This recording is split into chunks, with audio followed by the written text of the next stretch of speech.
문재인 대통령이 박 전 대통령 사면까지 고민하게 될 것이라고 이야기했는데요. 박지원 의원의 전망이었습니다. 직접 들어보시겠습니다. 저는 확정 판결이 되고 나면은 문재인 대통령이 굉장히 고민스러울 겁니다. 왜냐하면 전직 대통령에 대해서 그렇게 오랫동안 감옥에 있게 할 수 없었거든요.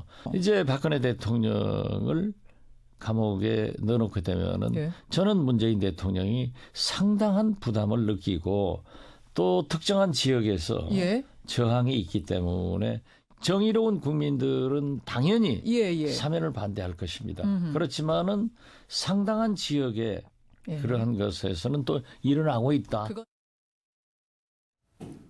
분명히 형기를 채워야 될 게 남아 있는데요. 왜 그런데 사면론이 나오게 된 걸까요? 김재희 변호사님, 어떤 이야기가 주류였습니까? 그러니까 총선을 1년 반 정도 남아 앞둔 그런 시점이잖아요. 네. 그런데 영남권을 중심으로 이 박근혜 전 대통령에 대한 어떤 동정론이 일고 있습니다. 이제 그렇기 때문에 어떤 그런 국민 감정적인 차원에서 전 대통령을 오래 가둬두는 것은 아무래도 좀 힘들지 않겠냐. 왜냐하면 그 이전에도 그 김대중 대통령이 석방을 한 그런 경험이 있죠. 네. 그렇기 때문에 그 사례에 따라서 국민 통합 차원에서 아마 박근혜 전 대통령에 대한 사면 논의가 이루어질 가능성이 있지 않겠느냐. 그리고 또 한 가지는 이제 자유한국당 의원들 중심으로 원내대표 선거 때 이미 그 박근혜 전 대통령에 대한 사면이나 뭐 형 집행정지 이런 거 추진 논의가 있었기 때문에 어떤 개혁 입법 추진에 있어서 자유한국당의 어떤 조력을 구하는 그런 측면에서도 이 박근혜 전 대통령 사면 카드를 이제 쓰게 될 그런 여지가 있다. 뭐 이렇게 분석을 하신 것 같은데,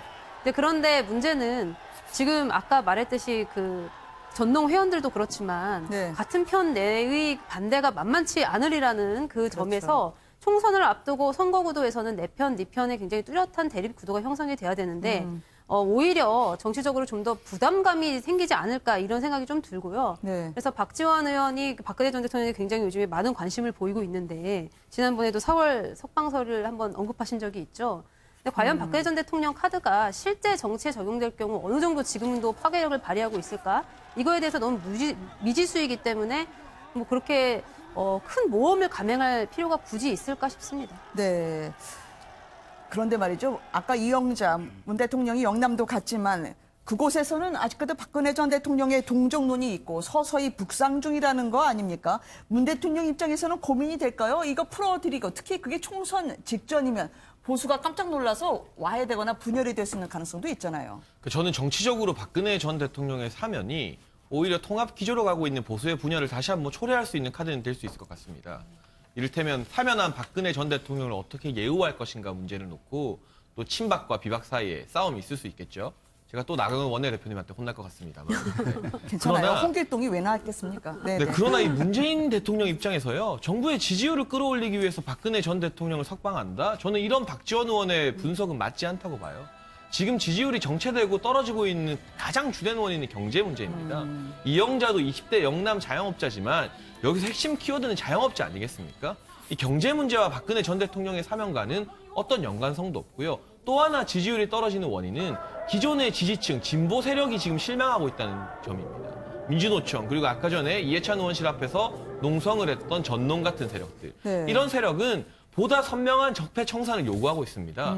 그런데 박근혜 전 대통령을 석방해준다, 사면해준다, 진보층이 다시 한번 완전히 등을 돌릴 가능성이 더 큽니다. 저는 그래서 보수 분열을 초래할 수 있는 카드이지만 문재인 대통령이 총선을 전후로 해서 박 전 대통령을 사면했을 때 본인이 짊어져야 될 리스크, 위험 부담이 훨씬 더 크다. 그래서 저는 사면이 쉽지 않을 거라고 생각하는 바입니다. 네. 그래도 한편으로 보면은요, 친박 의원 분들이 우리 잘못하면 나간다라고 했던 게 협박 비슷한 공언이 분명히 막혔고요. 이 탄핵에 앞장을 섰던 김무성 전 대표가 마크에서 주부르려고 한다라고 하면서 결집을 하지 않았었어요. 박근혜 카드를 계속 살리지 않을까요? 친박 의원분들은 말이죠. 당연히 그럴 가능성이 굉장히 높다라고 평가될 수 있는 거고요. 이제 이 자유한국당의 조직강화특별위원회에서 친박의 현역 의원들을 과연 얼만큼 내칠 것인가에 대한 인적 쇄신 결과가 곧 나오지 않겠습니까? 여기서 생각했던 것 이상으로 조직이 와해될 수 있을 정도로 만약 내쳐지게 된다면 또 다른 선택지를 할 수 있는 고민들을 가지게 될 거고요. 거긴 박근혜 전 대통령의 참여와 무관하게 박 전 대통령이 의중을 실어서 본인들끼리 간의 모임을 좀 형성할 수 있는 가능성이 있습니다. 그리고 여기에 대한 좌장이 지금 없다라고 얘기를 하고 있지만 현재 당적을 갖고 있지 않는 서청원 의원이 무소속으로 있는 상황이기 때문에 여전히 친박계 좌장으로서 세를 형성할 수 있는 가능성이 있고요. 네. 특히나 현 정부 입장에서는 박근혜 전 대통령이 실질적으로 형이 최종 확정되게 됐을 경우 30년이 넘는 형을 살아야 되는데요. 그럼 말 그대로 박근혜 전 대통령의 물리적 나이를 고려했을 때 옥사를 할 수밖에 없는 상황이라 언젠가는 사면을 검토해야 됩니다. 그렇다면 거기에 대한 가장 적기로 선택할 수 있는 것이 총선을 앞두고 보수가 분열될 수 있는 지점의 정치적 카드를 꺼낼 가능성도 여전히 배제하기는 어려운 상황인 것 같습니다. 언제까지 저 감옥 찬바닥에 놔둘 거냐라고 하는 동정론이 만만치 않을 거라는 입장이신데요. 김상희 평론가님이 문 대통령이라면 어떤 생각을 하실까요? 일단은 문재인 대통령께서는 DJ가 아닙니다. 그래서 저는 박지원 우리 대표님의 그 해안을 경청할 네. 것이 굉장히 많다고 생각하지만 아직 그 프레임이 좀 과거 프레임으로 좀 이렇게 분석을 하시는 부분도 상당 부분 있지 않은가 저는 이렇게 네. 생각을 하고요. 아까 잘들 말씀해 주셨지만 정의를 세우면 역사를 바로 세우는 것이고요. 다시 말해서 이게 그 사면을 안 하고 네. 그 법과 원칙대로 하면 그 역사를 바로 세우는 것이고요. 그렇지 않고 이제 사면을 하면 현실, 정치라는 현실을 바라보게 되는 것이죠. 그래서 네.